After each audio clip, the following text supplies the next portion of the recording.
Hey guys, it's Kevin again, and Merry Christmas to all of you, and yes, it is that time again. If you know, I've been kind of making this a tradition for the past couple years or so, where usually around the time that Christmas hits, or in this case on Christmas Eve when I'm filming this, I end up doing a video kind of talking about all the new Christmas movies that came out within the year. I specifically wait until now, so I just have an excuse to talk about all of them. And it just so happened that this year that a lot of them ended up being, films that actually, some of them actually did come out in December, some of them came out at the end of November, so it actually really did end up working out. As usual, I have quite a few movies to talk about here. I'm going to try to discuss them in the most concise way that I possibly can.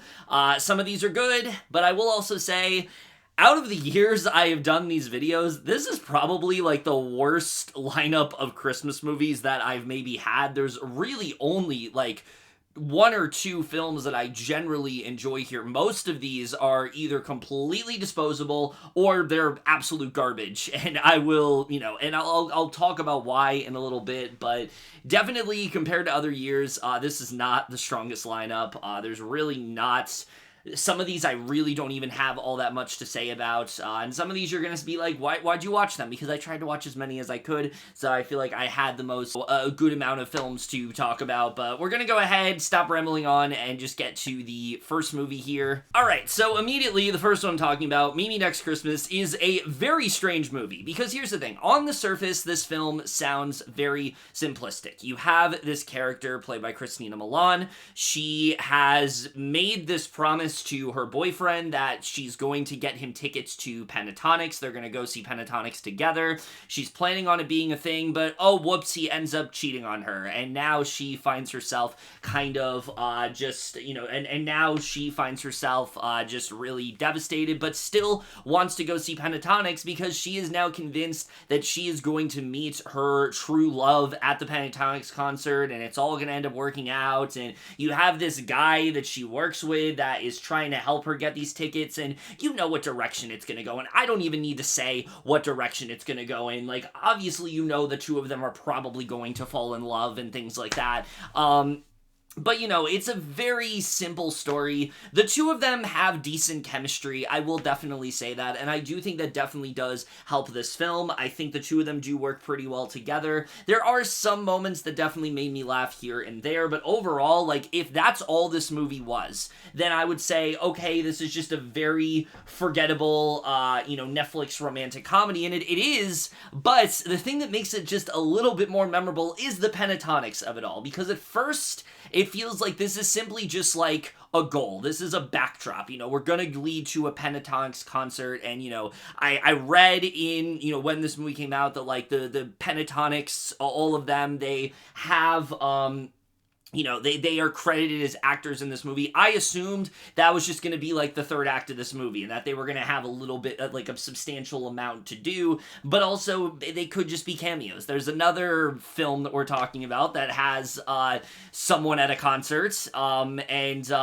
doesn't have a huge role, but still is credited as like a main actor, and I thought that was going to be the case here, and no, that is very much not what this is, because while yes, we are watching this romantic comedy between these two characters, half of this movie also feels like a Pentatonics like feature film, essentially, where you have these characters, constantly talking about a Pentatonics concert, referencing it almost every 20 seconds, at points feeling like a borderline propaganda film for Pentatonics. And look, I am a fan of Pentatonics. I enjoy their music a lot. I did like choir in high school and things like that. I did quite a few, back then we did like quite a few covers of, Pentatonic songs. I listened to Pentatonics. I had like a Christmas playlist, and they're definitely in like my rotation in that playlist and things like that. So I'm definitely a fan, but my God, this was like insane to me the way this was done, because like I said, it starts off as just them mentioning Pentatonics and them overly, like excessively mentioning Pentatonics as if it's like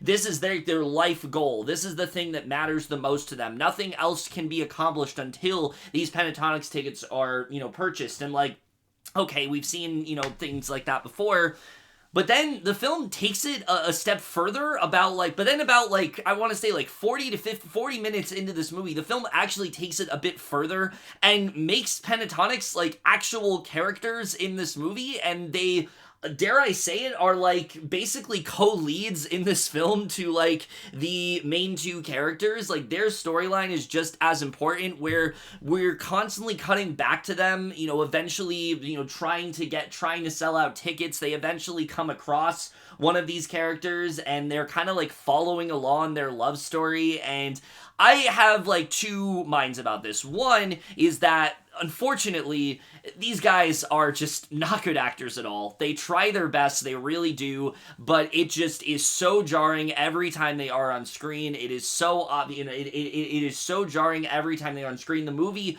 honestly becomes like significantly worse whenever they do. A lot of their lines of dialogue are just so unnatural and flat, and it just doesn't really work at all. There's this really annoying recurring joke where at like the first time it's funny, where like basically they just randomly like sing things in unison, and it like really pisses like their boss, their like manager off. But they keep doing it throughout the movie. It's like almost every time we cut to them, there is a scene of them doing it and their boss saying, "You guys do that a lot." And then they do it again. "You guys do that a lot." Like it happens constantly. They're doing the same joke over and over again. It's no longer funny after the first 3 or 4 times you do it. And like I said, they do it constantly throughout this movie. I found that to be just really annoying. So there's that. The fact that like they really can't act to save their lives, unfortunately. But the bigger issue, the thing that I think is most fascinating to me is that I feel like I know what happened here. And look, I have no confirmation about this, of course. This is pure speculation on my end, but I really do feel like Netflix, like, wanted to do something with Pentatonics. Maybe they pitched like a Christmas special, something along the lines like what Sabrina Carpenter just did, or they were going to have them like, do like a concert of some kind, like a concert movie, and they were going to incorporate them. But for some reason, Netflix like rejected all of those ideas and instead wanted to do like a like very like corny Netflix romantic comedy, and they felt that like finding a way to implement them into the film would somehow fit, because again, every time they cut back to them, it just feels so jarring. It doesn't feel like they were ever really supposed to have this big of a role in the movie. It feels like we're watching like a completely different movie at points. I mean, it is just so out of nowhere, and there's just no part of me that feels like this was the goal from the beginning. I really do feel like they wanted to do something with Pentatonics, and this is the only thing that they could possibly get done. So yeah, overall, I mean, there's not a ton to say about this movie. It's mostly just a very throwaway romantic comedy, but the Pentatonics of it all makes it just a little bit more memorable in terms of like just how throwaway it is, but also again just how jarring so much of it is. And I think that you would think that does bring it down, but it actually does make it just a little bit more, it definitely does bring it down, but it does give me just a little bit more to talk about. So, like I said, like there's definitely some charming moments, there's some moments that I thought were kind of fun, but overall, I just was not really a fan of this one. Really weirdly put together, and again, just such a strange choice to incorporate a group in probably one of the strangest fashions. And look, like the idea to incorporate a band into a movie is not weird, but the way they are added into this movie is one of the strangest decisions I've really seen in a very long time. So yeah, overall, like I said, mostly just a very throwaway Netflix movie, but definitely has that added bonus of Pentatonics being in there and them feeling like this distraction throughout most of the film. So yeah, see for Mimi Next Christmas. I really don't have a ton to say about it, but my god, the bizarre choice to implement Pentatonics really just kind of overshadows everything else. And if that was Netflix's job, like if that was Netflix's goal, congratulations, you did it. I just don't think it was done in the way that you were hoping, because wow, it was so jarring every time they cut back to them. Okay, this next one I guarantee nobody has watched. Like, I have looked on Letterboxd for reviews of this movie. I've looked to see see if anyone says anything. Aside from like a couple people I'm following, I've seen next to no reviews of this movie, so I feel like this is one where people are probably just gonna skip this, and I don't blame you if you do, but I'm still gonna talk about it, and that is A Strange Case of Christmas. And you know, when I saw this, I was like, what the fuck is this? I figured it was like a straight to DVD, I figured it was like a straight to VOD movie. It wasn't really gonna be anything that great, but Danny DeVito was there, and I was like, you know what, that's enough of a reason for me to watch. Danny DeVito most of the time is a lot of fun, and I feel like he's going to be fun in this. And look, I mean, I'll say this. It's not terrible. It's really not terrible. This is not a movie that by any means I hated, but is it a movie I liked? No, not really at all. I mean, I'll say right now, I think the things that do work about this movie right off the bat, and I think what really does keep it from being, you know, a insufferable movie, because there's a lot of things here that I really do end up hurting this one, but the two performances that do really elevate it for me, one, I mean, Danny DeVito is just such a delight in this movie. He is a lot of fun to watch. He does provide a lot of the funniest moments in the film, and I think just in general, he's just one of those actors where, like, he can't really give a terrible performance. Like, even if he isn't playing the best character, he still finds a way to add that sense of charisma, add that sense of just fun and wackiness that you expect from him, and I think he does that very well. But also, Annatello Rose is the other person I do want to credit here as the character of Claire, who I think just brings this sense of joy and this sense of fun to this, and this sense of heart to this movie that it otherwise wouldn't have had. Her, like, you know, spirit throughout this film of really just trying to make sure that this Christmas goes as well as it possibly can, even if it's not actually Christmas, which I'll get into,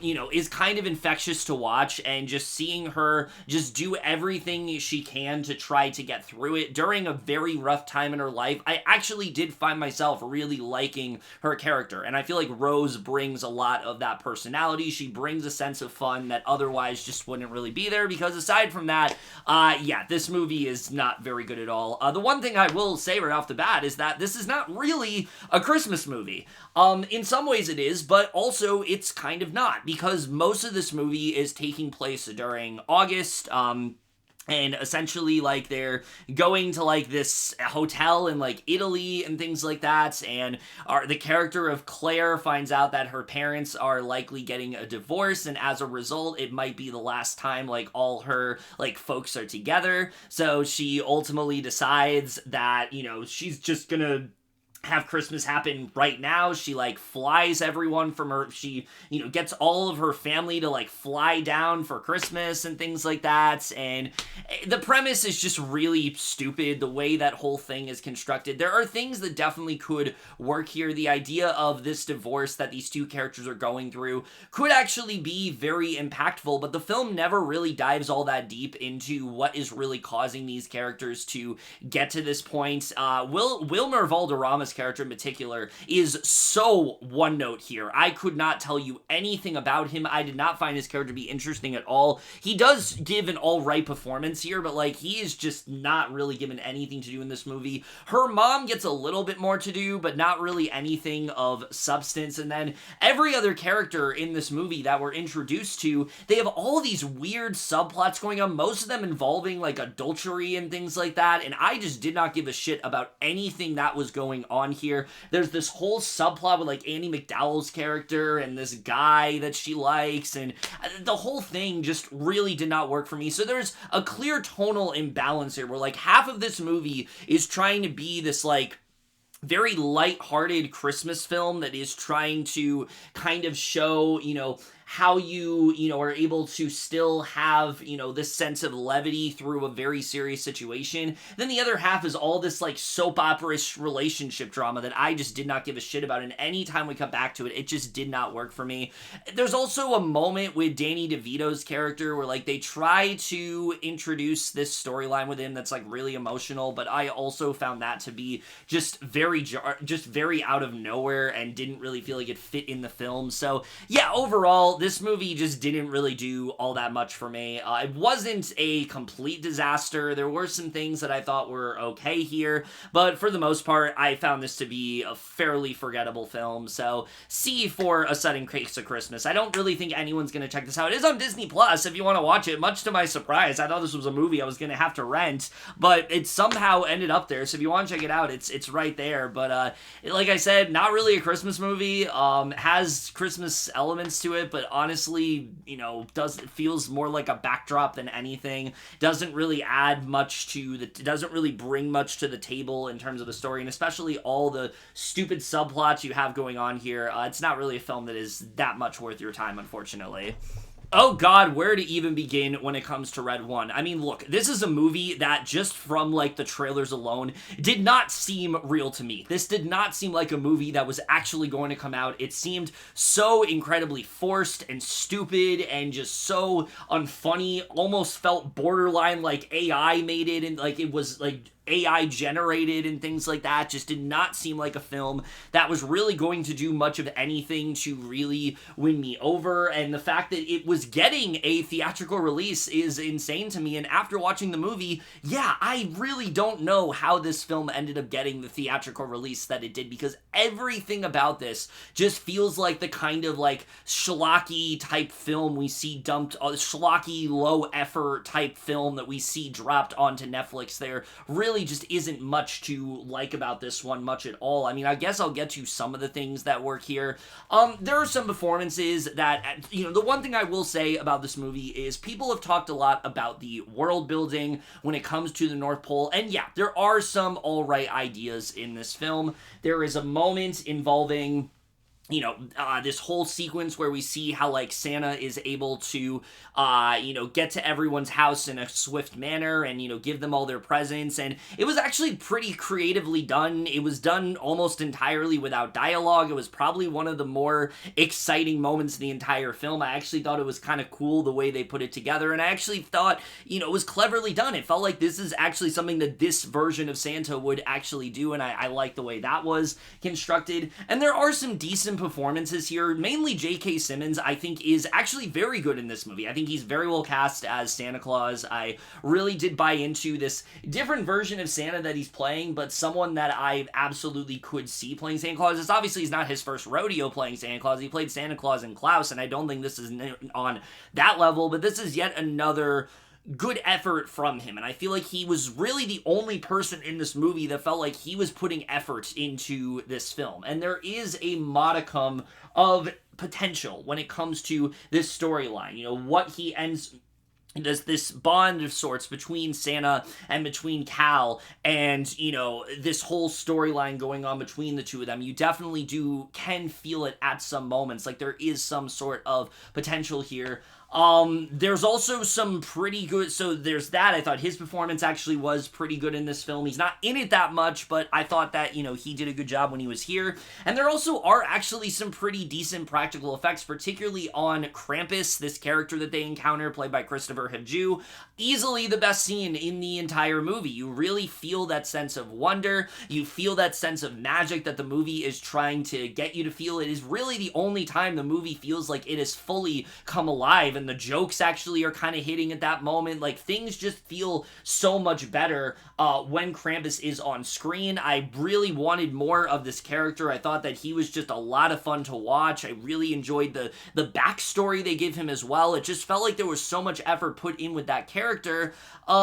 Fortunately, the rest of the movie is kind of horrible, honestly. I was not a fan of this film very much at all. The plot in particular is just so overly convoluted. It really should be just something as simple as Santa is kidnapped, and now these two characters have to these two unlikely, allies have to team up together to try to track him down and try to figure out what's going on. That should be the plot. That should be, simple enough, but they're constantly overcomplicating it with all these different subplots with, Chris Evans' character, where he's playing this, thief that has this past where he's been on the naughty list forever, and as a result, he's kind of, forgotten about Christmas. He has this, a strange relationship with his son, and his son also is misbehaving, and he's on the naughty list, so he's kind of dealing with that, but he also doesn't really care about anything that's happening, and so as a result, he just kind of wants to get out of here. And his character, you know, there was potential at first. Like, they give him,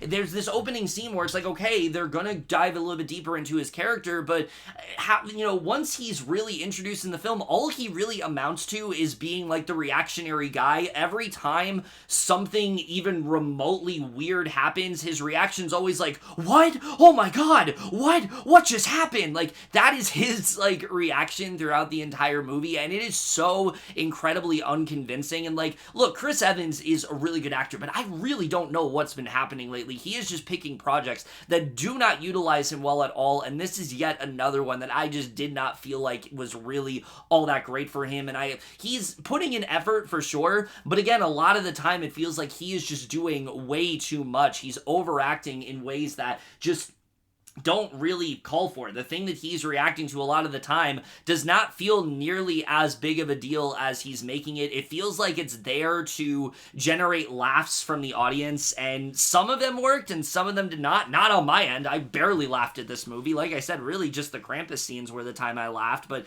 I didn't think that really worked well at all. But then Dwayne Johnson's character is a whole different story, because Cal as a character is someone that I think could have been really good if he wasn't played by Dwayne Johnson, because, my god, the guy has never given less of a shit than he has in this movie. He is sleepwalking throughout this entire thing. There is not a single point in this film where I bought into the idea that he was actually an elf and that he had this relationship with Santa. I just didn't buy into any of that. He has this whole thing where, like, he's thinking about, like, retiring, and you know what direction his character is going to go in. So, again, I did not feel connected to these characters at all. I didn't feel like they did a good job in establishing their bond. When the two of them start to get closer and open up to each other, I just really didn't buy it. It didn't feel believable to me. It felt very forceful, like, oh, the story is demanding that we get here. So that didn't really work for me, and I don't think they did a very good job in terms of either of those characters.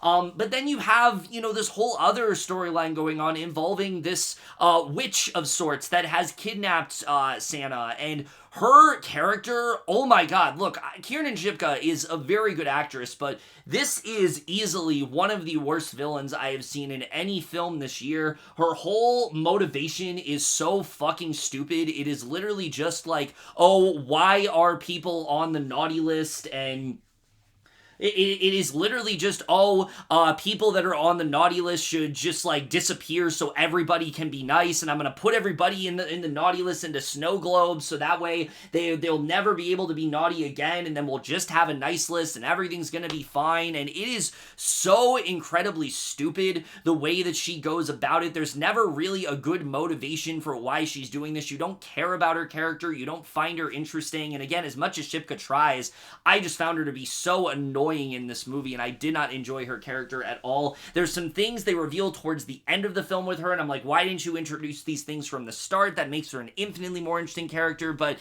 they, for some reason, decided to not do that, so that didn't really work. And then you get to the CGI, and the CGI in this movie, look, I talked about the practical effects on, Krampus, but that somehow is like such an anomaly to this film. That feels like such a 180, because every other thing in this film just looks so fucking phony and terrible. There's not a single frame in this movie, especially when we are venturing to all these different worlds, that looks even slightly convincing. Everything looks so slapped together in terms of cinematography, in terms of effects, and I was honestly astonished at just how terrible everything looked, particularly in the action scenes. I mean, they really end up dropping the ball here in terms of them. I mean, every action scene just really ended up every action scene, despite how fun it might be for some people, for me, I was just really taken out with just how fake everything looked, and it was really hard to get invested in anything, and it really just took me out of the movie. The North Pole, there were some moments where it looked okay, but then you go outside, and it looks like a green screen. It doesn't look put together. It doesn't look like they've done anything to really make this version of the North Pole look distinctive, look tangible. It all just looks so incredibly really artificial, and I was just so taken aback by how terrible it looked. And look, I should have expected, considering the trailer looked that way, but I was really hoping that, like, it was just an instance where, like, it's just a bad trailer and the movie itself will be okay, but no, that is not the case at all. And then the third act of this movie, the way they try to resolve everything, they try to make things feel a bit more emotional, they try to add this sense of heart, and it just does not work at all, because the movie has really done nothing to get to that point, so I didn't really buy into anything that was going on there. Like I said, I enjoyed the moments of, like, there's some good moments towards the end with Santa and the way he's able to say the way he's able to, bring presents to everybody and things like that. I thought that was a fun sequence, but other than that, this was honestly kind of insufferable to get through. I'm honestly shocked that this movie went to theaters, because this just, again, feels like a film that was meant to go to streaming. It's on streaming now, and I feel like it's going to do better there, and honestly, that might be where it should have lived, because I really just don't feel like this film brought anything new to the table, didn't really do anything to really excite me, didn't really do anything to show me that it was going to be more than what I suspected that it would be. Overall, I just found this to be kind of just terrible all the way through. There are some things that do work here and there, but pretty much everything that works is kind of undercut by all the things that don't, and all the terrible performances, the abysmal CGI, the really unfunny comedy, which, like I said, I laughed like a little bit during the Krampus stuff. Everything else just really ends up falling flat. There's some terrible jokes here. The times they are trying to do comedy, I even struggled to figure out, was this supposed to be a joke? I don't even think the movie was as funny as it could have been. There are moments where I'm like, there should be a joke here, and for some reason, there isn't, and I was very surprised by that. It's like the movie just didn't really know what it wanted to be, and you really do feel this throughout this film. It doesn't know if it wants to be this, like, really raunchy, really, like, adult comedy, or if it wants to be this, like, Fast and Furious type action film, or if it's trying to be something a little bit more heartfelt, or if it's trying to be more of this, or if it's trying to be more of this, like, buddy comedy. Like, it really just has no direction whatsoever. And look, Jake Kasner did a really good job when it came to the Jumanji films. I really feel like this was one of those instances where it's like, Dwayne Johnson likes Jake Kasner. He liked the stuff he did on the Jumanji films. So he brought him into this film, but he had no, like, earthly idea of what he wanted to do. So as a result, he kind of just, like, threw it together, and it really does feel that way. Again, that's why this film feels like such a stream movie, because it doesn't really feel like it has any sort of direction of its own. So yeah, overall, I just really hated this one.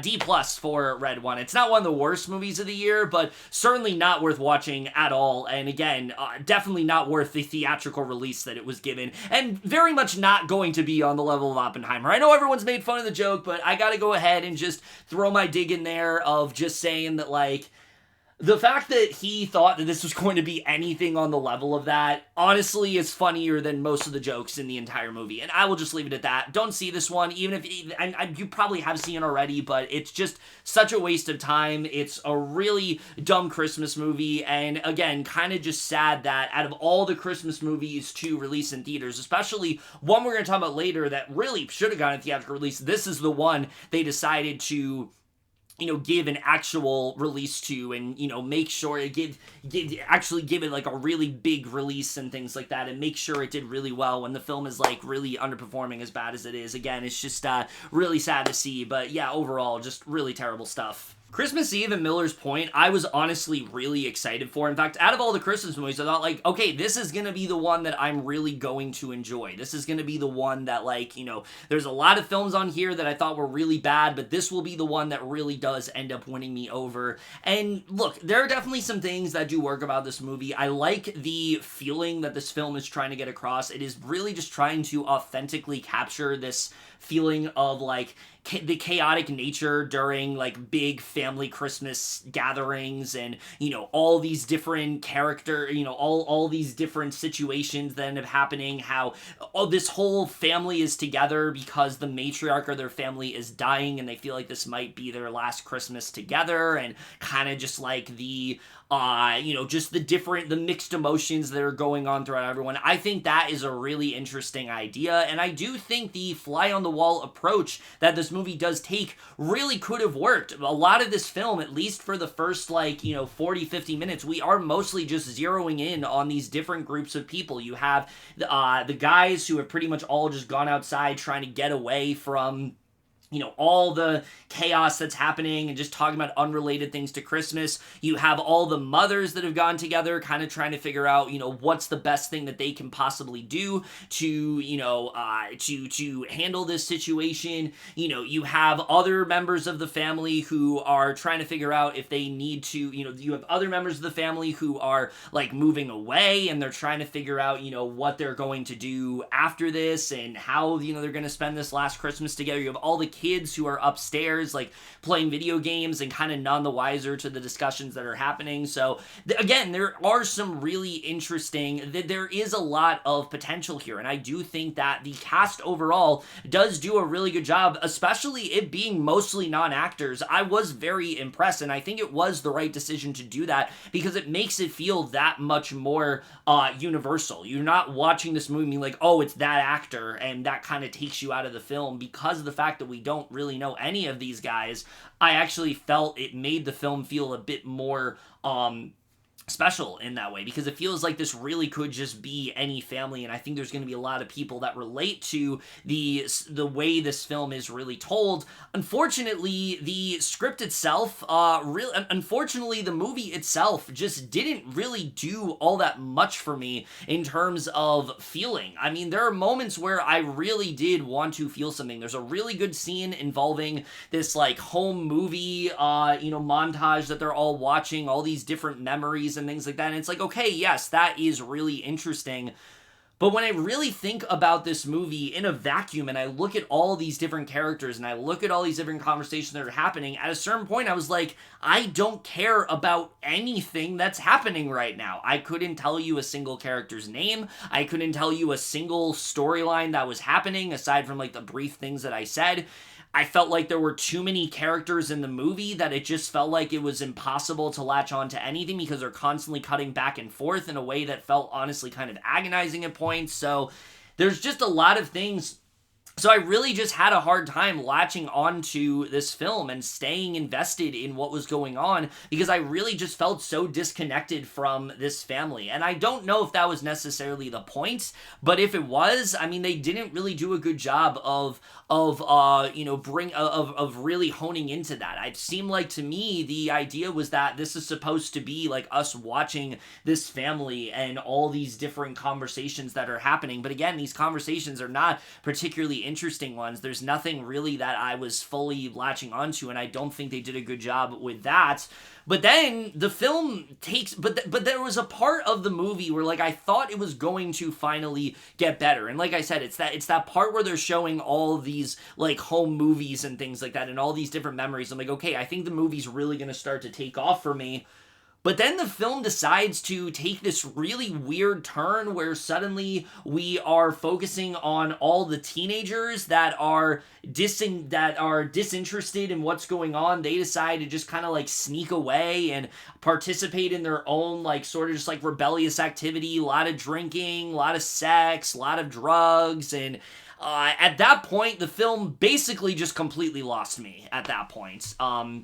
And at that point, the movie just basically, completely lost me overall. I just didn't really understand what they were trying to do because, again, if they were just focusing on that part of the movie, I would understand that. I would be fine if they did that. But one, these are not characters that have had that much relevance in the story. Yes, we cut back to them every so often, but we cut back to them as much as we did the other characters, so I didn't really feel like they were placing emphasis over those characters over the other ones.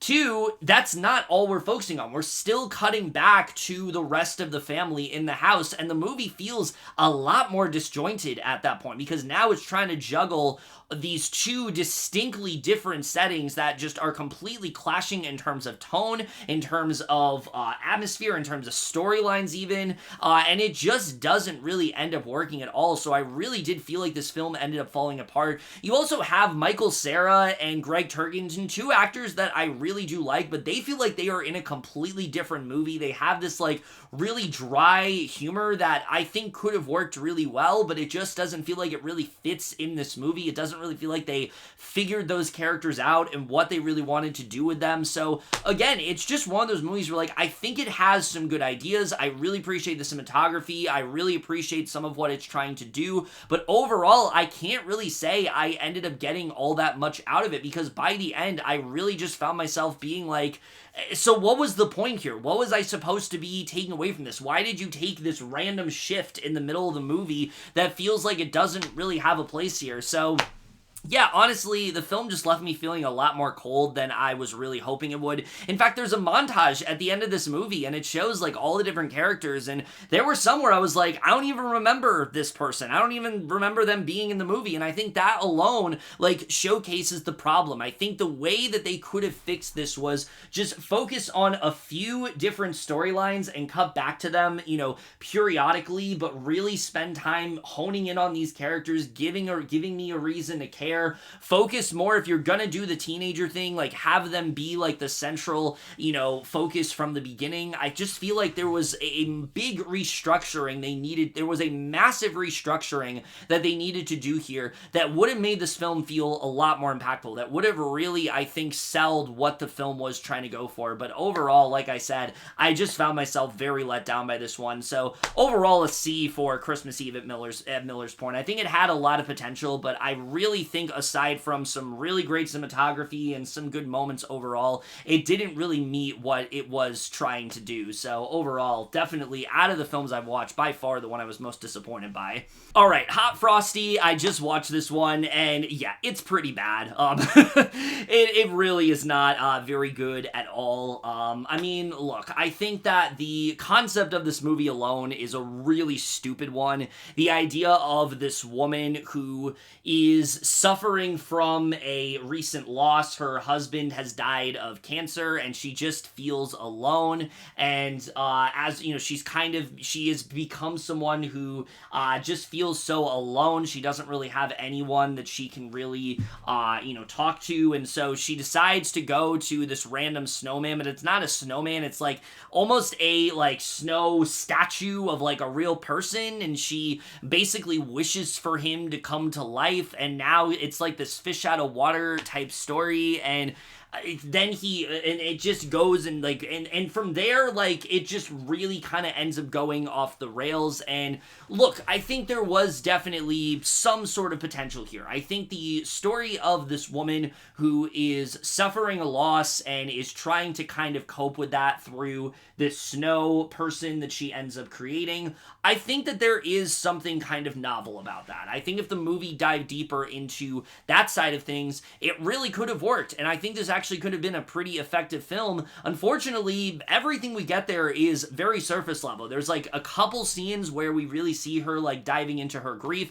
There's this really stupid scene where she's basically like teaching Frosty about where she's teaching the character of Jack about cancer, and I thought that scene alone just really demonstrated just how incredibly cringy this film really was. And the rest of the film, unfortunately, just really ends up falling apart here, because, unfortunately, while, like I said, I think that could have been a very effective film, the film instead wants to be more of this, like, screwball type romantic comedy, and it just does not work in the slightest, because the character of Jack, and look, Dustin Milligan, I'll give him credit, he does really sell this guy who is completely out of touch with the world. He's very childlike, he doesn't really understand what's going on. I think he did a good job with that, but the character himself just feels so incredibly one-note, and it doesn't really feel like he really evolves throughout this movie. He's supposed to be this character that is like charming everybody, and he's like fixing everything, and he's turning everybody's lives around, but you don't really feel that throughout the movie. You don't really feel like he's making that much of a difference. He's making that much of an impact. He feels very one-note in that way, and I don't think they did a very good job with that side of things. But then there's this whole other side to this movie where Jack is essentially like this fugitive because he's like streaking across, because when he came to life, he was like streaking, and now the police are like after him, and that part of the film felt completely disconnected from everything else that was going on. It felt like it had really no place in this movie, because aside from that, like I said, this feels more like this, it's supposed to be like this heartfelt emotional film, but because the movie is way more over the top and stupid, it never really feels like it's able to really have those more authentic and emotional moments, and I think that really does hurt the film significantly. Lacey Chabert also, I wasn't very convinced by her performance in this movie. It felt very one note. It didn't really feel like she did much of anything to really elevate this performance, and I think a lot of this is because she's used to kind of doing the bare minimum. She's used to being in a lot of these Hallmark movies where there isn't really a lot that's required from her, and you really do kind of feel that here. I don't really feel like they gave all that much to the character. Her character also, there's never really a time before Jack comes to life to really get us to understand her situation. The movie really rushes through all of that because it just wants to get to the fun stuff, and like I said, the fun stuff is, it's not fun. It's really stupid, and I found myself just really annoyed by what was happening. There's one scene involving a car, especially, where I was just like, what the fuck am I watching? So I don't think any of that really worked. And then you have Craig Robinson, and look, Craig Robinson is an actor that I feel like is kind of going through a weird stage in his career. He's doing a lot of movies that just aren't really all that great. But what I will say is that he is putting 100% into this movie, and I will definitely give him that. His performance as this cop that basically is not taken seriously, that is trying to do everything he can to like earn the respect, but everyone's just kind of like, fuck you, we don't care about you. No one really seems to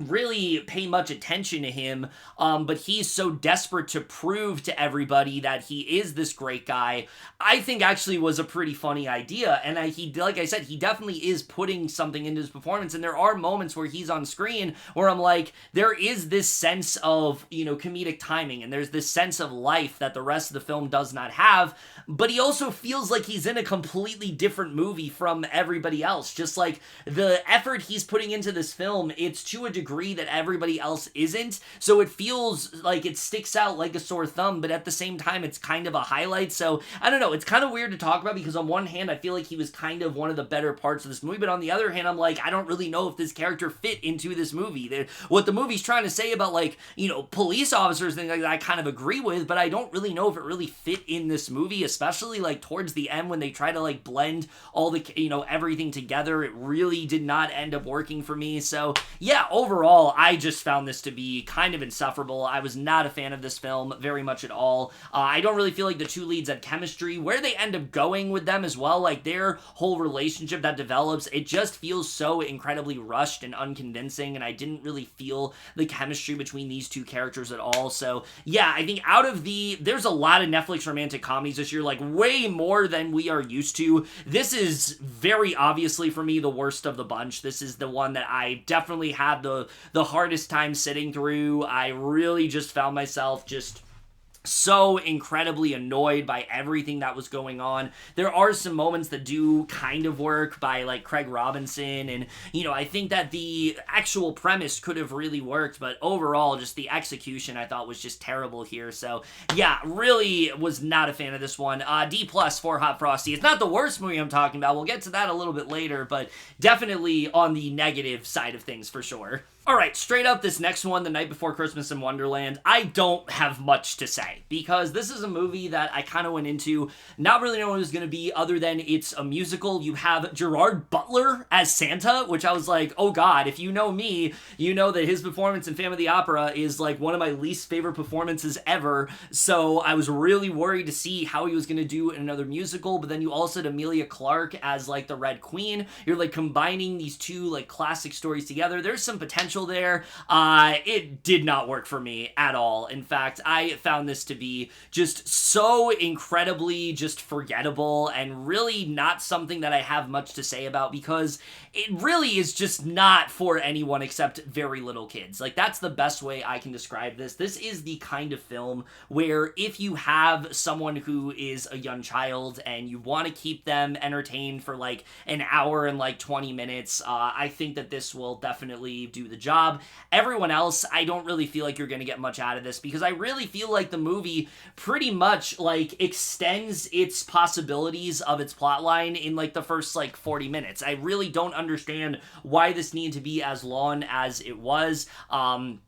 I think the length really does end up hurting the film. It really did end up dragging for me. It kind of did have me for a little bit, but the more it went on, the more I just found myself really disinterested in what was happening. I'll give them credit. They do a good job of combining the two stories together. I thought that that was something that was definitely one of the better elements, but I don't really feel like they, leaned into, they really utilized the full potential of what can we do with these two characters. Instead, it feels more like they are using Alice in Wonderland as basically just a version of A Christmas Carol. Like the Red Queen is essentially just Scrooge, and she hates Christmas, and we're trying to save Christmas because Christmas is gonna be destroyed in Wonderland. And it's like, exactly where this is gonna go. It's a very surface level story. And and there just isn't really a lot that is going on here. The voice cast isn't bad. Gerard Butler, I will say, has definitely improved. Like, as a singer, he is definitely better in this movie. I think these songs suit his voice a lot better, and I think he does do an alright job here as Santa. He definitely is one of the more entertaining parts of this film, and I thought that he did a pretty good job. Emilia Clarke also is not bad as the Red Queen. I thought her performance actually did work pretty well. All the performances I thought were fine here. There are two really big issues with this movie, though, that I have not talked about that just really did not end up working. First off is, surprisingly, the musical numbers. And look, this has not been a good year for musicals, aside from like Wicked. There have just been a lot of musicals that have been falling flat, and this is like another example of that. And the thing is, when it comes to musicals, normally you want a musical to like heighten the plot. You want a musical number to really help further the story. Unfortunately, with this film, it feels like the purpose of these musical numbers are really only here so this film can have a feature length. Because like I said, story-wise, there just isn't a ton going on here. And so a lot of the time we're cutting to these like elongated musical numbers, and it just feels like it is dragging the film down. And look, I'm not saying like cut all of them out. I think that some of them were honestly pretty good, but there's more than a few of them that I just found to be like, these are deleted scenes, and they were somehow like added into this movie, and it feels like the only reason they're here is because this isn't a TV special, but it almost feels like it should be, because the other issue with this film is that they decide to commit to this idea of every single thing these characters say is rhyming. So, you'll have a character say something like, oh, we gotta get to Wonderland on time, and we gotta get there before the bells chime, and it's like, you realize early on, and I didn't realize that they were doing this at first, but like after a certain point, I'm like, wait, you're telling me the whole movie is going to be like this? And yeah, it gets old very quickly. And so that's what I mean by I think the film shows its hand way too early on, because I really just got so sick of every single line of dialogue just rhyming. It just was so, it just really ended up taking me out of the movie. So yeah, overall, like I said, I don't really have a ton to say about this. I found this to be just kind of whatever. Like I said, I think kids will enjoy it, but other than that, really not much to really write home about here. The ending as well is so anticlimactic. Like, you think the film is going to go in a specific direction. It's like, okay, I see what they're trying to do here. There actually is a sense of stakes. And then this musical number happens, and it kind of just like abruptly ends the film, and I'm like, oh, that's literally it? That's all we're doing? Like, I just found it to be so lame in that way, and I really was just hoping the film would have just a little bit more going on, but unfortunately that is not the case. So yeah, C for the Night Before Christmas in Wonderland. Really not much to say about this one at all. If you're interested, then I guess check it out, but not really gonna be something that I think you're gonna get much out of unless you're like, I don't know, 5 years old. So yeah, not a fan of this one. Okay, so it's very clearly the next day, as you can see, but we're gonna try to wrap this up. We have like 6 movies left to talk about, so let's just go ahead and get to the next one. The Merry Gentleman. This was one that, like, again, another Christmas Netflix romantic comedy. Like I said, there's a lot of these this year. This was easily one of the ones I was least interested in, and yeah, I mean, look, I don't really know what's happened to Netflix at this point, but it seems like all the, like, schlocky, like, very cheesy Hallmark movies, somehow those end up on Netflix now, and this is a perfect example of that.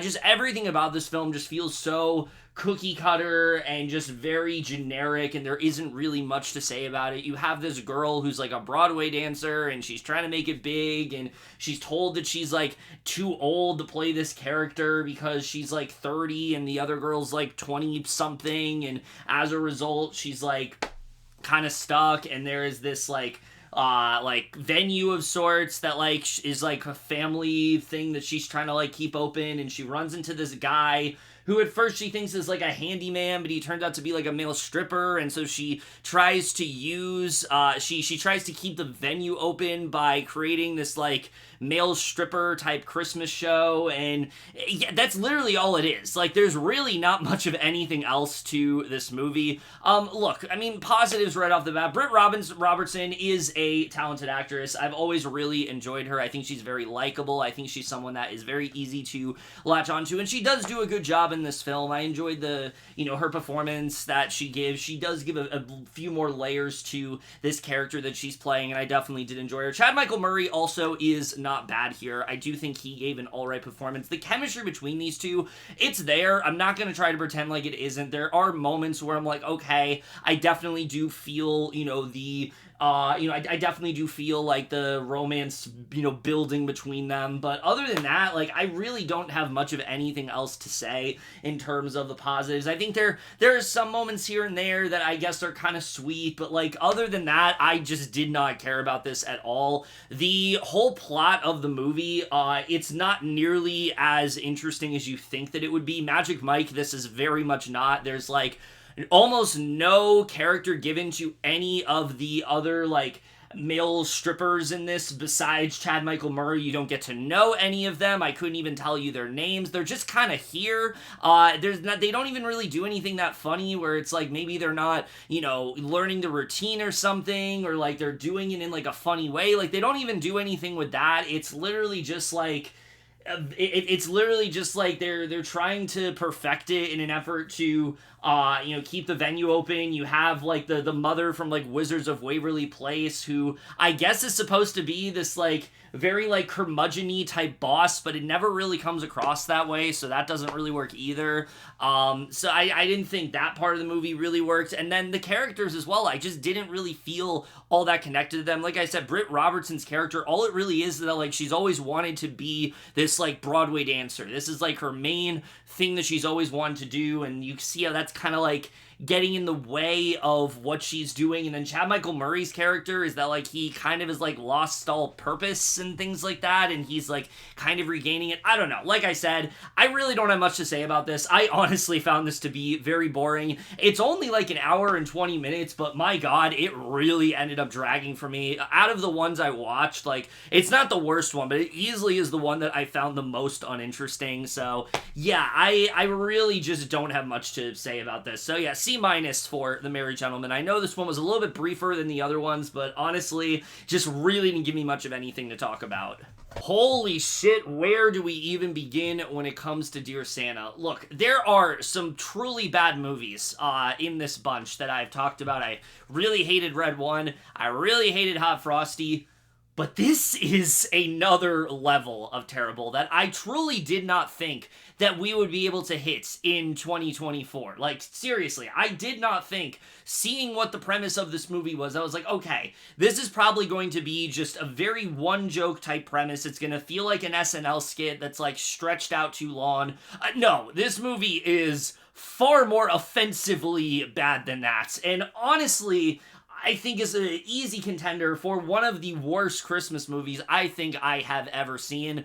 Look, I mean, the premise alone is a really stupid one. You have this kid who he is basically dyslexic, and he's kind of like this social outcast from school, and he's really kind of like struggling, and he writes this letter to who he thinks is Santa, but it ends up being Satan, and Satan ends up coming to life and basically grants him like these 3 wishes, and he tells him that like he has to make these wishes, and if he makes these wishes, he's going to essentially, and if he makes all 3 wishes, he's essentially going to take his soul. And just that premise alone, you can really see how tiring this one really does get, because there were things that could have maybe worked, and there is like some positives here. Very brief positives, but there are some positives. The one thing I can absolutely give this movie, Jack Black, look, having a really bad year. Like, generally not having the greatest year between Borderlands, between what happened with Tenacious D and some things he said.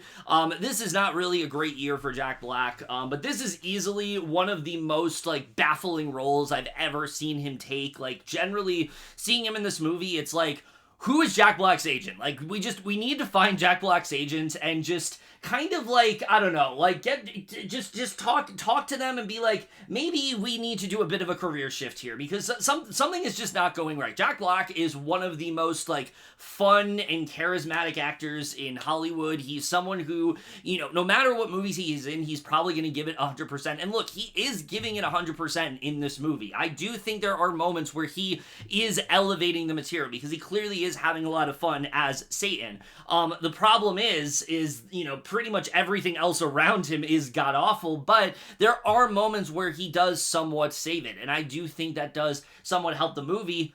That's it. That's literally it. I can't really say anything else about this movie that I really liked. I mean, where to really begin? I guess we'll talk about the fact that directing-wise, this movie has no fucking idea what it wants to be. I already said that Red 1 was a movie that was kind of all over the place in terms of tone. No, this movie truly does not know what the hell it wants to be. On one hand, it is clearly trying to be this, like, really, like, somewhat raunchy comedy about this, like, about Satan and all the trouble that he's causing, and he says a lot of like very like crude things and things like that, but it's PG-13, so it can never go as far as it wants to. But then it also is clearly trying to be like a family film, and there are moments that are supposed to cater to younger children, and that doesn't work either, because those jokes just feel very lowest common denominator, and they don't really feel like they are doing much of anything to really win you over. There's not a good blend of the two, and it's like the definition of like tonal whiplash in that way, so that really doesn't work in this film. The humor entirely falls flat. There's not a single joke in this movie that made me laugh. The pop culture references are really obnoxious and don't feel like things that these characters would be interested in. There is a huge plot point in this film involving Post Malone, and look, I'm sorry. Listen, I'm 26 years old, so I might not know much about like 13-year-olds today and what they're into. I don't believe that they would be this into Post Malone, that they would be this, excited about his music, that they would want that his concert would be the most important thing to them out of everything. I just don't really buy it. And the way they try to do it in this movie, it just feels so incredibly forceful. It feels like, again, similar to Meet Me Next Christmas, someone struck a deal with Post Malone, and they wanted Post Malone to be in this, and he's just here. And his stuff in the movie, oh my god, it is so god-awful to watch. Everything they do with him. Look, for one, the guy can't really act to save his life, so there's that, but also everything they do with him in this movie, it just feels like they are really trying to stretch things out. It makes me, again, feel like they had some sort of contractual obligation with Post Malone, so they shoved him in this movie. It didn't matter if he, fit in or not. They just made sure that, they said, oh, we'll figure it out later, so they shoved him in this movie, and it didn't really matter, so, that really didn't work at all. But then you have the characters in this movie. And look, Satan alone is just such a one-joke type character. He doesn't really evolve throughout the film until a certain point when he does, and it feels very unbelievable. Most of the time, he's just kind of Satan, and he's what you expect him to be. He's saying the most offensive thing every single time. He's trying to get our main character, who is a literal saint. Like, this kid never does anything wrong. Anytime he tries to do something wrong, on. It's not really something that is as bad as what the movie presents, which we'll talk about. But he's like trying to get him to turn towards darkness, and it's not working, and so the character himself isn't working, but he also doesn't feel evil enough. It feels like this is Satan, like, go all out, make him really, make him a lot more deceptive, make him have like his own agenda of his own. The movie never really does anything with that. It feels like Satan is kind of passive in this movie. Like, he has this deal with this character and he has to stick to it, and the movie does eventually give you an explanation as to why, but by then the logic is just completely thrown out the window and it doesn't really work at all. The actual agreement that the two of them make, the movie keeps like trying to change it to like stretch it out, and that doesn't really work either. So I didn't really feel like they handled that very well. They also try to like develop this bond of sorts between Satan and the kid, and it's like, you have not done anything to really like sell this. It seems like Satan has been like so insincere and just so like deceptive in what he's doing. Like, suddenly now treating it in a more like somewhat earnest manner doesn't really feel like you've earned that at all. And there's so many moments like that throughout this movie where like suddenly the movie is trying to get a bit more emotional. It's trying to, kind of make you feel like we had any reason to care about what's going on. But again, the movie has done nothing to earn that, so I just didn't whatsoever. But then our main character, it's just so fucking boring in this movie because, look, first of all, I don't want to say that this kid can't act, because I've seen this kid this kid is literally in Star Wars Skeleton Crew right now, and he's very good in that show. So this is not at all his fault. It's just the material that he is given is just not working for him at all. He's playing such a, like I said, just very one-note character. This kid that is viewed as this outcast, and he has all these he has all these adversaries and things like that. He has this relationship with this teacher who's constantly abusing him. He has parents who are maybe some of the worst parents I have seen in any movie this year. They do just anything, anytime their kid is saying something to them, they do not believe him. He could tell them that he has friends, and they'd be like, no, you don't have friends. Why would you have friends? You're not popular or anything, so they don't believe that. They don't believe him when they tell him that there's this girl that he likes. Like, they don't believe anything. It's like, who the hell are these parents? Like, what is going on here? Why are we acting like in any way that this is good parenting? Like, it really pissed me off. And there was potential for this storyline to work between the parents. Like, one of them wants to believe him, but the other one is essentially just this asshole father that rejects any sort of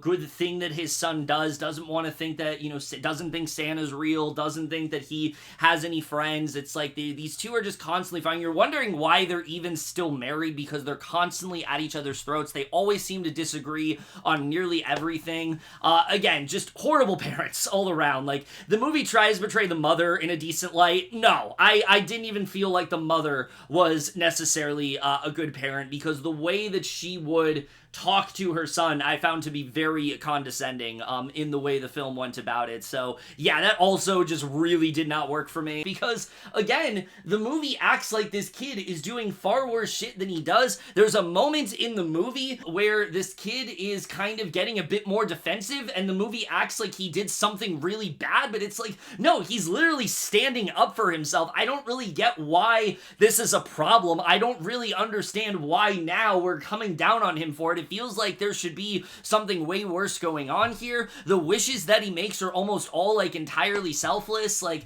screenplay alone is just not well thought out here at all. And then probably the most baffling element of this entire movie, if that wasn't bad enough, because like I said, the movie is extremely unfunny. There's so many characters here that I just did not care about at all. His friend as well is kind of an asshole throughout this movie. Just the way they go about his character, I get what they're trying to do, but the way he's written, he's kind of an asshole as well. Like I said, everybody around this kid also I found to be pretty unlikable. But then if that's not bad enough, throughout the movie, they keep hinting at something bad that happened to this kid and his family. There's some sort of tragedy that they've been befallen to, but they never really reveal what it is. They just kind of say oh, it's been a really tough year. Oh, it's been really hard on us. And you're kind of wondering what is actually happening. then randomly, and like literally the last 40 minutes of this movie, they tell you in explicit detail what happened. And I'm just sitting here like, are you fucking kidding me? Like, you waited this long to tell me what was going on? Like, that is something that you reveal in the beginning of the movie. There is no reason why you do not open this movie with this piece of information, and suddenly everything is so much more interesting. Everything makes so much more sense why things are the way that they are, but because they waited so late into the movie, it feels less like it is this like vital piece of information and feels more like the movie is now, adding this into the film to make everything that happened feel a lot more powerful, to make everything that happened feel like it has a lot more weight than it does, and it just falls so incredibly flat because we've never heard about this event before. Suddenly characters start to bring it up, and there were moments early on in the film where they're at, they mention why they tried to make an excuse for why it wasn't brought up before, and it feels so like just like it just feels so like lazy and like faulty, and I just did not buy into any of it. And if that is not bad enough, because trust me, we are not done yet. The ending of this movie is insultingly bad. Like, generally one of the worst I have seen in so long. The movie ends in this way, and they tell you this thing that happened, and then the movie does something, and it is one of the most emotionally manipulative things that I have seen in so long. It is clearly trying to give you this sense of happiness and give you this sense of joy, as if I cared about anything that was going on in this movie. Which I didn't. But the movie tries to act like it's this, very sweet moment, and then immediately tries to retcon it, and immediately tries to go from it being this really emotional moment to basically being a joke by the end of the film. Like, yeah, this movie just absolutely sucks. There's just so much that just really pissed me off when it comes to this film. Not to mention, like I said, the amount of and not to mention the amount of just faulty logic that they end up falling into. The amount of plot points that end up just contradicting themselves. The twists that they do in this movie are terrible. The acting, for the most part, is really bad here. I'm not gonna fault, like I said, the main kid, because I can see that he can definitely act, but the parents, the teacher, even Keegan-Michael Key, I didn't think was very good in this movie at all. It really is just Jack Black that is somewhat saving this movie. Other than that, this is one of the most god-awful things I have seen all year. It probably is the worst movie I have seen so far this year. I just really hated every single second of this. This is, like, if you were to ask me right now, what is the Christmas movie that I need to just, like, avoid? It is undoubtedly Dear Santa to me. Just everything about this movie is the kind of film that just fundamentally misunderstands what works about a Christmas movie. It is trying to be this really emotional... It tries to add all these plot beats, towards the end of the movie that tries to give the film a little bit more weight, a little bit more substance, but by that point, it has taken so long to get there that the movie has not earned a single second of it, and it just comes across as really phony and honestly kind of and honestly kind of insulting the way that they decide to go about it. Overall, I just absolutely despise this one. It is by far one of the worst Christmas movies I have seen in a very long time. D- for Dear Santa. Look, these days, a lot of movies don't piss me off in the way that they did. This is easily one of the most excruciating films I have seen this is easily one of the most excruciating and just nearly unwatchable films that I have seen in a very long time. Okay, so we go from the film that pissed me off the most to easily, I think, the biggest surprise out of any of these movies I'm talking about, and that is Our Little Secret, a movie that I had literally zero interest in because it was a Lindsay Lohan romantic comedy. It was dropping onto Netflix. I really heard nothing about it beyond that, and look, nothing against Lindsay Lohan, but a lot of the movies that she has been doing lately, I didn't watch Irish Wish, but I did watch that Falling for Christmas movie. They've just not really been my thing. They've been very throwaway romantic comedies. Most of the Netflix Christmas movies I'm talking about, like I said, have not really been all that great, so I kind of just expected this to be one of them, and Honestly, I was won over by this film. I found this to be actually very charming, very fun, and it was a much better movie than I really expected. I mean, right off the bat, I think what works really well about this film is really the chemistry between the two actors. Lindsay Lohan and Ian Harding work very well together here. They're playing this, they have this very interesting dynamic where they are playing this couple that, like, used to be together, but the last time they were together, like 10 years ago, there was like this thing that ended up happening where he ended up saying a lot of things, that, they were together and he like proposed to her and she like wasn't really down for it because the two of them were kind of struggling in their relationship. So there's this great tension between them as them like coming back into each other's lives and essentially doing so by like dating somebody from the same family. I think that's a really funny concept, but the two of them really do take advantage of that premise. You really are rooting for the two of them, whether they're going to end up together or whether they're going to be able to just mend fences and be friends. You really do feel that chemistry there, and I think that they really did play into that dynamic very well, but also just having a lot of fun in this movie. Lindsay Lohan in particular had me in stitches throughout this film. There's one scene especially involving a church and something that she ends up taking and like a speech she has to recite, and oh my god, I was honestly dying of laughter. I was not expecting it to be nearly as funny as it was, but I think a lot of that was due to her comedic timing. It really reminds you just how great of an actress Lindsay Lohan can be comedically. It makes me feel very hopeful for the Freaky Friday movie next year. I feel like she is actually going to really deliver because this film does take advantage of her comedic talents, and Ian Harding is very good here as well. I think he has some very fun moments here. I really did enjoy, like I said, his performance throughout this film, and I thought that he did a really good job. But beyond them, the supporting cast also is a lot of fun in this movie, particularly Kristen Chenoweth. I think this is one of her better performances in a while. A lot of the time, Kristen Chenoweth is playing these like very obnoxious characters that you just want nothing to do with, and look, yes, that is very much the case here. She's playing this very just like very stuck up and overbearing mother that is constantly, that has this like dislike for Lindsay Lohan's character and is always trying to like criticize her and things like that. But the way that she goes about playing this character is honestly really fun to watch, and she really ends up chewing up all the scenery, and I just really enjoyed her in this movie. I thought that she fit this character very nicely, and I thought that she was just a lot of fun to watch here. So I really enjoyed her performance in this film, and the other actors as well, I think, do some really great work here. The premise also, again, is a really funny idea, and what I like is that the movie does actually take advantage of it.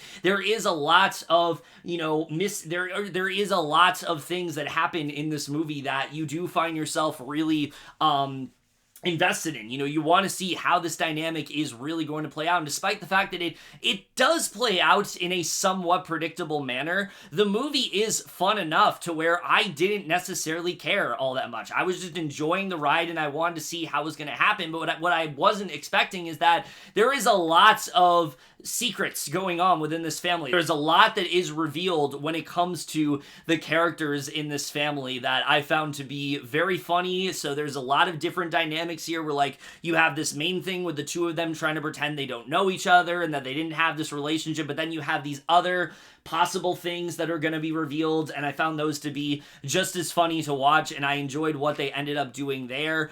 There's this younger brother of sorts who, he's definitely like one of the troublemakers of the family, and you're excited to see what direction that's really going to go in, so I thought that worked really well. And like I said, I think the movie is actually very funny. I was surprised by how much I really was laughing and enjoying this, and I thought that part of the film worked really well. Even, the emotional moments in this movie actually do really end up working. There's a really good arc in this movie involving her character and like her childhood home, and the scene where she goes to like her childhood home and kind of talking about like the way her life has kind of led up to this point is like, okay, this is actually some really good writing for this character. I was surprised by how much I was latching onto the story here, because again, I thought this was just going to be a very throwaway romantic comedy, and in some aspects it is, but in others it's not, and I think it actually does work really well here. Henry Czerny also really liked him in this movie. I thought he added this sense of emotional weight to this film that it otherwise wouldn't have had. He's giving a generally like very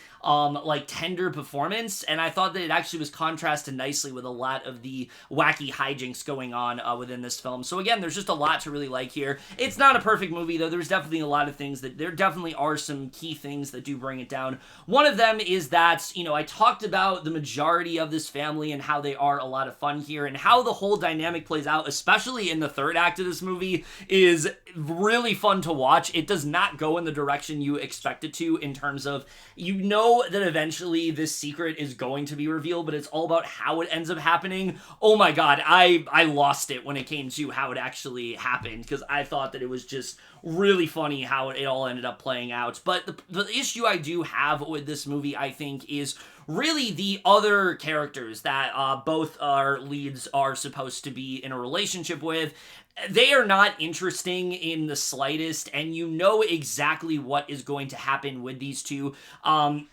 And I also just felt like there wasn't enough time devoted to both of these characters. The character that Lindsay Lohan, or Avery, the character she's playing in this movie, is supposed to be in a relationship with, I did not like at all. It's very obvious what direction he's going to go in. They start off, and it seems like, okay, this is going to be what ends up causing the downfall of their relationship, but then they do this whole subplot with him, and it feels like they are really only doing this to drive a wedge between these two, and I found it to be wholly unnecessary by the end of the film. The second they introduced it, I was like, I don't really feel like you need to do this. I don't really feel like you have to go in this direction. It felt like the film, again, was trying to justify why things aren't going to end up working out it was trying to like justify what ends up happening, and I don't really feel like you had to do it in this way. And then Ian Harding's relationship, I don't really feel like we got to see much of them at all. I don't really feel like we really got to understand their whole dynamic.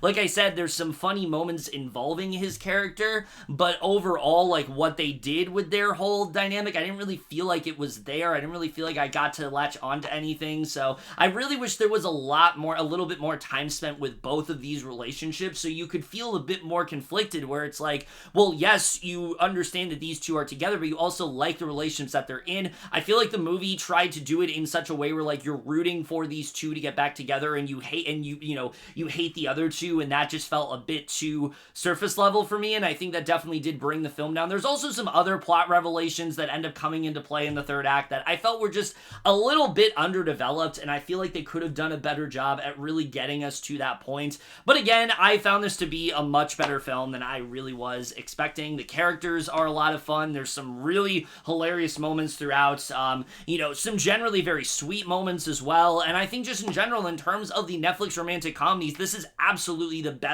of the ones that they have this year. So yeah, surprisingly a much better movie than I was expecting. B- for Our Little Secret. It's not amazing or anything, but compared to what I expect it to be, this is definitely much better than the majority of romantic comedies that Netflix tends to put out.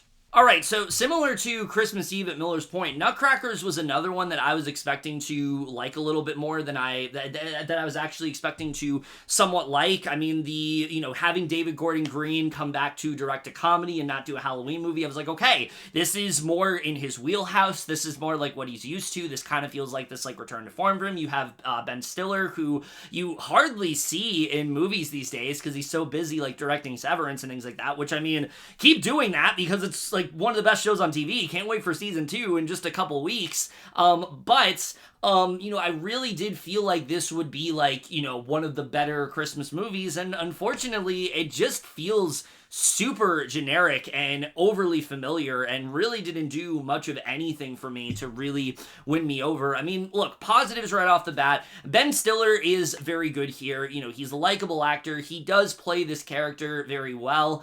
He adds a bit more layers to this character that you do find yourself somewhat latching onto, and I thought he did do a good job at playing that.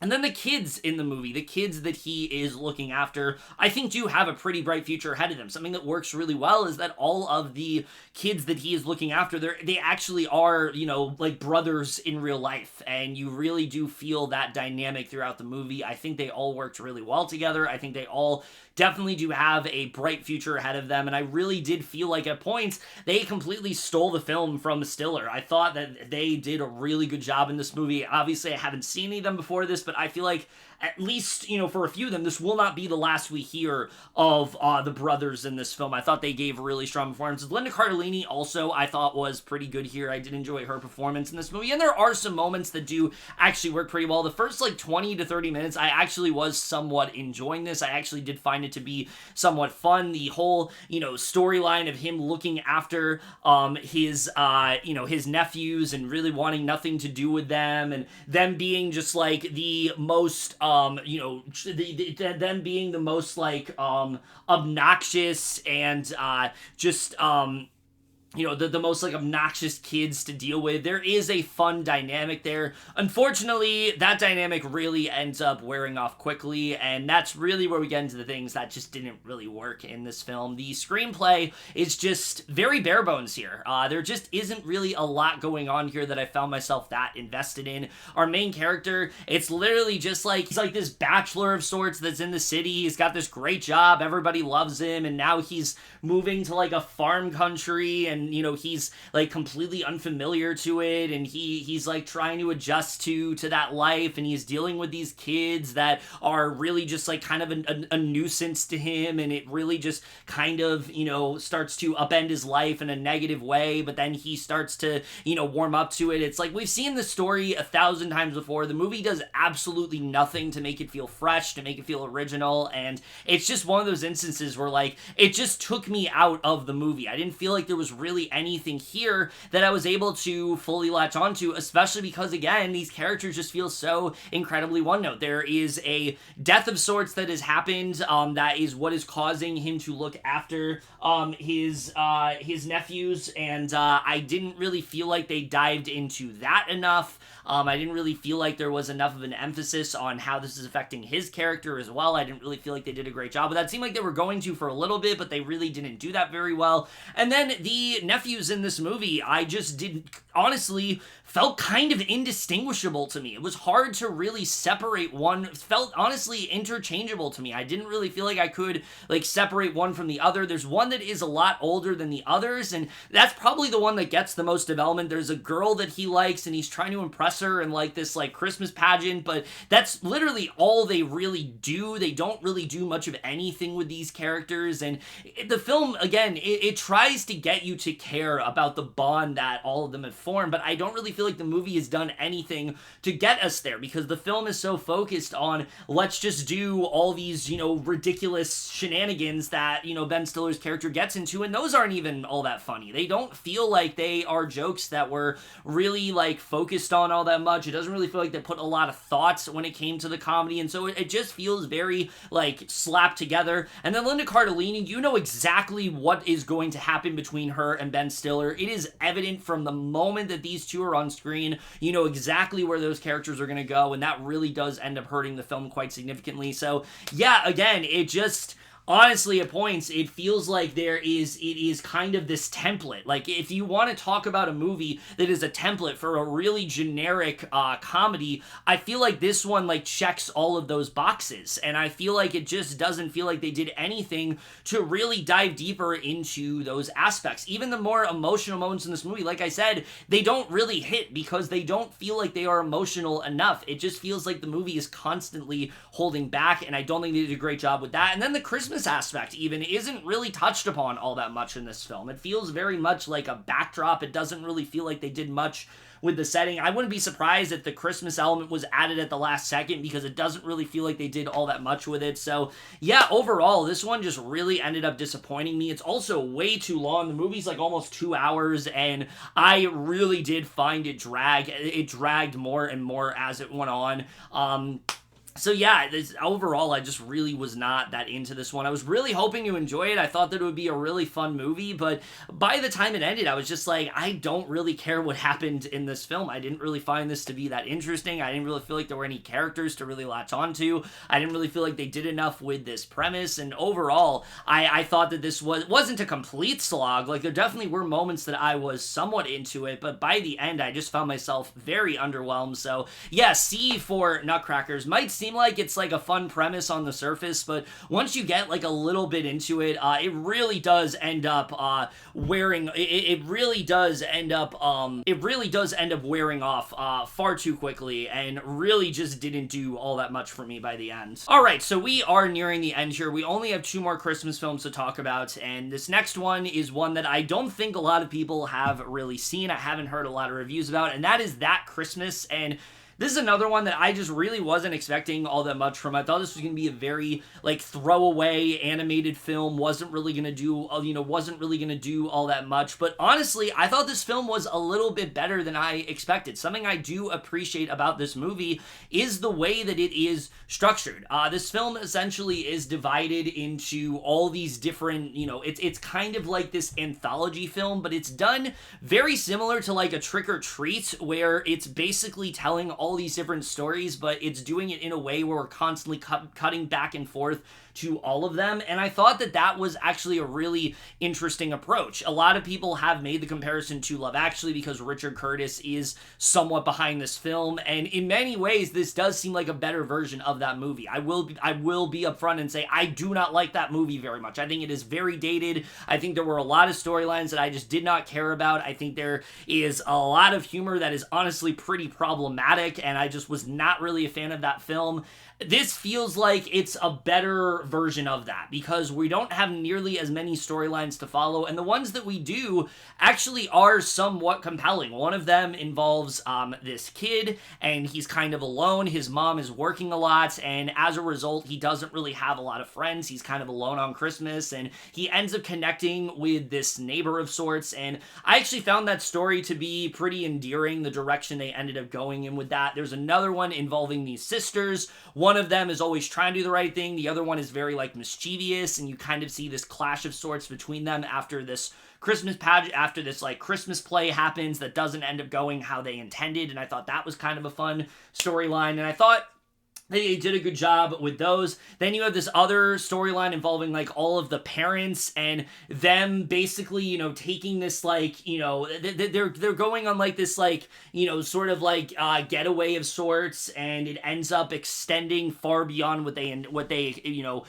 intended it to. So there's some fun storylines going on here. The animation also, I think, is very good here. It's very colorful. It's very inviting, and I really did enjoy the animation style to this film. And the performances, I think, are really good here. Brian Cox, I think, does a very good job as Santa in this movie. He's kind of the narrator for this film, and I'll talk about that part of the film a little bit later, but I think that his performance was really good. There's some other really good performances here. I thought all the child performances actually did work pretty well in this film, so yeah, there's a lot to actually kind of like about this one. I think what does bring it down for me is that though I do appreciate the anthology structure, sometimes it does feel like it is at conflict with itself, because the first, like, I would say 20-30 minutes can feel a bit disorienting. We are just kind of going back and forth between all these different storylines, and some of which I don't feel like we get enough time for. There's one involving someone who's dying, and I don't really feel like they focused enough on that. There's another one involving someone who is a little bit older, and they're kind of suffering, and I don't really feel like they focused on that storyline enough. The one involving the parents as well does not really feel like it necessarily has a place in this movie. And so I was worried that the film was going to be very choppy. I was really worried this was going to feel very convoluted. But what I will say is after the first, like, 30-40 minutes, the film does eventually find its groove. And once it does, I thought it flowed a lot better. I actually did find myself latching onto quite a few of these storylines, and I think the structure actually did end up helping the film more than hurting it, and that was something I was definitely impressed by. I think the movie does have this really good message about just kind of like community and trying to come together, and kind of try to see the differences in everyone as a positive and not constantly view it as a negative, and how we all kind of need to kind of come together and help each other with all the struggles we're having during the holiday season. I think there's a really nice message there, and I think that does work really well.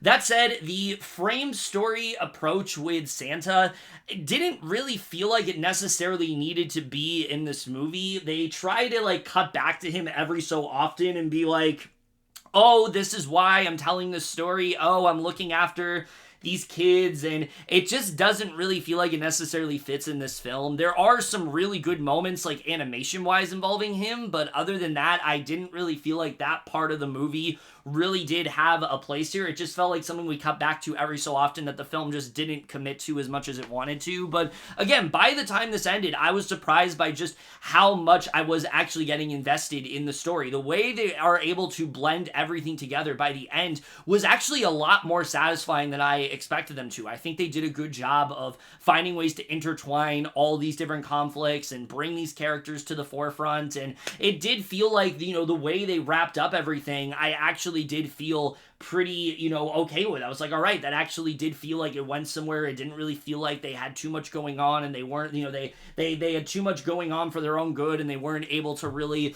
pay everything off in the way they want to. No, it actually did feel like things ended in a pretty good manner. So yeah, this was a much better film than I anticipated. It actually was pretty funny too. I was laughing more than I expected, and I think just by the end, like, it definitely was a movie where at first I wasn't really sure if I was liking it, but by the end I was like, yeah, that was actually pretty good, and I would say is probably one of the better Christmas movies I'm talking about. So yeah, B for that Christmas. It's definitely not like a must-see or anything, but from what I expected it to be, it definitely is a much better film overall, and I think we'll maybe do a little bit more than you might be expecting. So yeah, honestly, I would recommend this one. And finally, we end with a film that I did not think was going to be a Christmas movie at first, but then I heard multiple reports from like different reviews and what Netflix was saying that this was a Christmas movie, and that is Carry On. And look, it is not often that we end these videos with the film of these, movies I'm talking about that I think honestly is like the hands-on favorite, is like undoubtedly the best, and there's like, it doesn't really even come close. But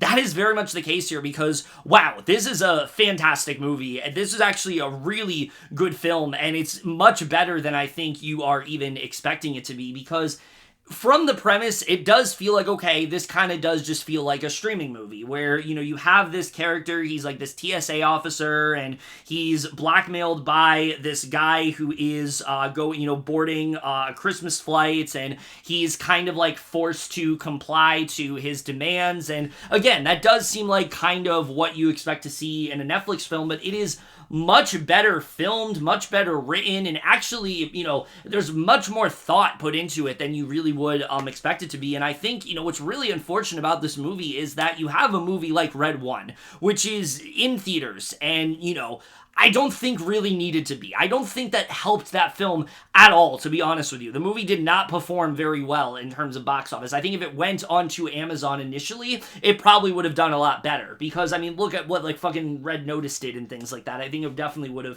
done better, on stream for sure. But then you have this movie, and despite the fact that this movie currently is the most viewed Netflix film of the entire year, I don't understand why you do not give this movie a theatrical release, because I think it is absolutely deserving of that. I mean, look, the performances alone are fantastic in this movie. It's great to see Taron Egerton again. I feel like we haven't seen him in a while, but he gives a really good performance in this movie, playing this character that honestly could have felt pretty one note, but he does a really good job of adding a lot of different emotions to him. You can see how tense of a situation this is for his character, and just how on edge he does become. He kind of starts off the film and he's a bit mild-mannered, but you kind of see throughout this film him becoming a little bit more confident within himself, and I really did enjoy his performance throughout this movie. I thought he did a really good job here, and it was great to see him again. I mean, I thought that he gave a really good performance. Danielle Deadwyler also very good in this movie. Like, despite the fact that she could have easily been in this movie and just kind of, sleepwalk through it and just kind of, like, get the paycheck from, Juan Colette Serra and just be done with it. No, she actually puts a lot of effort into this movie, and I really did enjoy her character. She's, like, this detective of sorts that's, like, trying to figure out what's going on, and there's this whole other thing that she ends up being involved with, and I just really enjoyed her performance. I thought she did a really good job here. Logan Marshall Green is also very good here, but make no mistake, Jason Bateman is absolutely the standout in this movie and really gives a phenomenal performance, like even better than you really are expecting, because look, he is a fantastic actor, but this is a whole different level from him that I really haven't seen before. And look, I've seen a couple episodes of Ozark. This could be very similar to the work he did in that show. I just didn't get a chance to finish it. But what he does here is he takes his normal, like, charismatic and likable abilities and makes it feel a lot more menacing and makes it feel a lot more scary in that, and it makes it feel a lot more off-putting. And I think he does a really good job at playing this character who just is so unpredictable. You never really know what he's going to do, if he's sincere with what he's saying, but at the same time you are definitely afraid of what exactly he is capable of, what exactly is he planning. And as the film goes on, he becomes that much more intimidating, and I thought that he just did a fantastic job in this movie. A lot of the time he's not even on screen. A lot of it is through, like, Taron Egerton's, like, headpiece that he's wearing, and I thought that he just did, the earpiece that he's wearing, and I thought that he just did a really great job in this film. This is easily one of the best performances I have seen from him in a while, and I honestly was just kind of blown away by the performance he gave in this movie. I thought he did a great job. But Juan Collet-Serra's directing, I feel like this is kind of his return to form, because he's kind of had a stretch of a few movies lately that just have not really been delivering. He did Black Adam, which I really was not a fan of. I mean, there were some moments here and there that were okay, but I didn't think that was great. Jungle Cruise was pretty good, but I wouldn't really say that's like a film I expect him to do. This is way more like kind of back to basics from what we expect from Juan Collet-Serra, where this is very much this like deceptively simple premise, but he really does do a lot with it. I mean, he does a great job of just heightening the tension throughout this entire movie, starting off kind of minimalistic and then really just crescendoing the film to these crazy action set pieces and just really going all out with it. I was impressed by how much effort he really did pour into this movie. There's so many Netflix movies that come out that are, you have these directors and it feels like they kind of just weren't really given room to do all that much because the film just feels so, like, throwaway in that way. No, he's putting a lot of effort into this movie, and it really, again, is unfortunate that this was not able to get a bigger, get a theatrical release of sorts, because I can't imagine how much more exciting this film would be in theaters, but he really does pour a lot of effort into it. And also the characters in this, the action as well, really ends up delivering in this movie. Every action set piece is every bit as nail-biting and as riveting as you really do want it to be, but there is one car fight especially that you absolutely are never going to forget, and by no exaggeration might just be one of the best action set pieces I've seen in any movie this year. It is this, it starts off pretty small, and he does so many cool things with the cameras, like 360s and things like that, that I just was not expecting. And it really is his directing that is a big reason for that. But also the cinematography from Lyle Vincent, I think, is very good in this movie. It feels very claustrophobic at points because you don't really leave this airport and you're kind of terrified of what is going to happen. And it adds to that tension. It adds to that sense of that nail-biting, feel that you have throughout this movie. I think they did a really good job when it came to that. And I definitely was invested in that part of the film. But again, I think the action also was just a lot of fun here. And, honestly, very, very hard, very tense at many points throughout the film. And I thought they did a really good job with that. And the characters also were far better in than I expected. Taron Egerton's character, I kind of expect him to just kind of be the everyman. But there's a lot that he is kind of struggling with. He has this dilemma of sorts involving the police academy where, he used to be part of it, but he's kind of struggling as to whether or not he still wants to. He's got a baby on the way, and he's not really sure what he really wants to do in the next phase of his life, and so he's kind of struggling with that throughout the movie, but also the way his character evolves throughout this film. There are a lot of choices that he has to make, and you can really see how much this is nagging at him and how much this is, hurting him, and I really did enjoy his character throughout this movie. I found him to be very interesting. And then Jason Bateman, his motivation for what he's doing, the movie does actually do a pretty good job with. I mean, the guy's a psychopath, no doubt about it, but the movie does do a good job at getting you to at least understand what he's really doing, what he's coming from, why is he deciding to do the thing that he's doing, and then also tying it back to, Danielle Deadwyler's storyline and everything that's going on with her went in some pretty unexpected directions. I did not expect for them to do what they really did with her, and, you think it's going to be kind of straightforward at first, but then they go in a direction that just, again, made the film that much more exciting and made it that much more unpredictable, and I thought they did a really good job when it came to that. So again, I thought the characters were far better written than I really did expect them to be, and I think the pacing of this movie is actually very good. I never really found myself bored in what was going on. I think the movie, despite the fact that it is almost 2 hours, really does end up breezing by, and I really did find myself pretty riveted by what was going on, and I thought that they did a pretty good job with that. So there really is a lot of things that do work in this movie. Really, I think the only things that do bring it down is, one, I think there are a few characters here that do feel a bit underdeveloped. Some of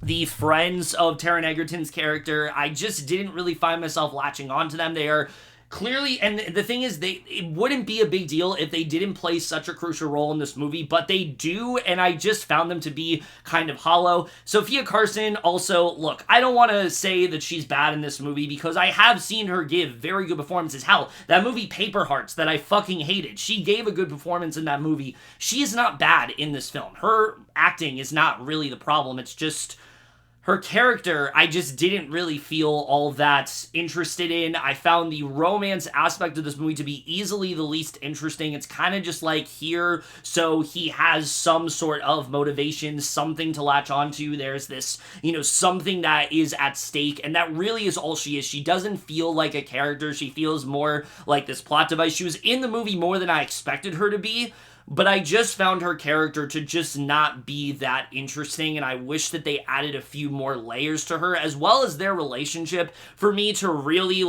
fully latch onto them, because I just found myself a little bit disconnected from what was going on. I cared because of Taron Egerton's character, but I just didn't find their relationship to be all that well fleshed out, and I think they could have done a better job with that. And then towards the end of the movie does go off the rails a little bit in terms of some of its logic. The movie, and it wouldn't really be a problem if the movie didn't start off pretty simplistic and started off pretty grounded. As it goes on, it starts to feel more just like kind of this dumb blockbuster, and I've seen people refer to it as such, and I would not call this movie a dumb film. I would call the third act kind of dumb, but the movie doesn't start off that way, and when it shifts into this more kind of just turn your brain off type movie, it did feel a little bit jarring. It did kind of feel like, okay, I get that you want to do this really cool action set piece, but it feels like you're just doing it because you thought it would be cool. You didn't do it because the movie was leading to this. It just felt like we went a little bit too far, and I think that did end up hurting the film a little bit, but the ending I thought overall was very satisfying. The way we kind of wrap back around to things, I thought they did a good job with. So yeah, overall, I mean, this is just kind of everything that I really want in a film like this. I think it has some really great characters. I think it has some really strong action set pieces, some really strong directing from Juan Colette Serra. Again, just really reminds you how I think he might be one of the best action directors working today. Give this guy a Mission Impossible film, give this guy a James Bond film. I know Mission Impossible's ending, but give him a James Bond film, give him one of the big action franchises. I really think that he could help elevate a lot of blockbusters out there, because he is just so good at these kinetic set pieces, but also elevating the tension in a way that it really needs to be. And overall, I thought just was a much better film, and the Christmas aspect actually does work pretty well as well. I didn't really mention that, but I think the Christmas aspect actually does play a pretty prevalent role in the movie, and you can't possibly say this isn't a Christmas movie. I have a friend who was participating in Whamageddon. I'm not sure if you know what that is, but essentially, you try to go all of December you try to go until the 25th without hearing Last Christmas, and her Whamageddon ended because she was watching this movie, and the fact that they played Last Christmas as a needle drop, I feel like that's enough for a reason to say that this is a Christmas movie. So yeah, overall, I really enjoyed this one. I think out of the Christmas movie I'm talking about, this is absolutely the best of the ones for sure. There really is no competition here. B+ for Carry On. Look, Netflix has not had a great year at all, but this is undoubtedly one of their stronger releases for sure, and a pretty good way, I think, to end the year for them. And with that, guys, we are done here. Those are all the Christmas movies that we will be talking about. This is always a lot of fun to do. I always enjoy getting to talk about these Christmas movies. Even, like I said, some of them I really did not care for this year. I was still very happy to get to just talk to you about all of them. But other than that, let me know what Christmas movies you guys are watching. I've been kind of flipping back and forth between these and then classic ones to kind of counterbalance them a lot of the time because, oh, this was really bad. Let me find a better Christmas movie to kind of cleanse the palate. That happened often this year, and there are countless examples I can give. If you want to see, just look at my letterbox. It's all there. But let me know what Christmas movies you guys are watching this season. Also, hope you guys are having a great holiday and all that stuff.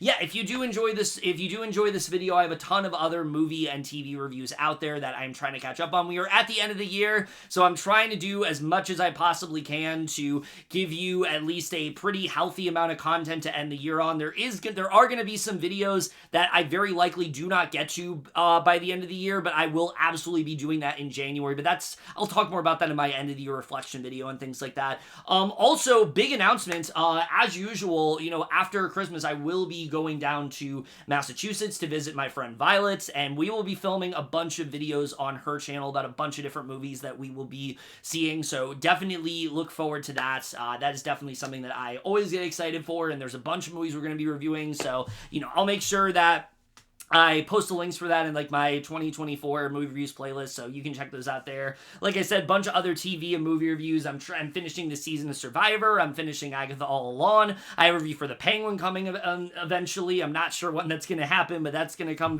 that's going to come when it comes. Yeah, other than that, definitely, if you are interested in any of that, definitely, check those out, and also consider subscribing to my channel. Would love to have you be a part of all of that. But that's really this video. Hope you guys enjoyed it, and I will see you guys later. Okay, bye.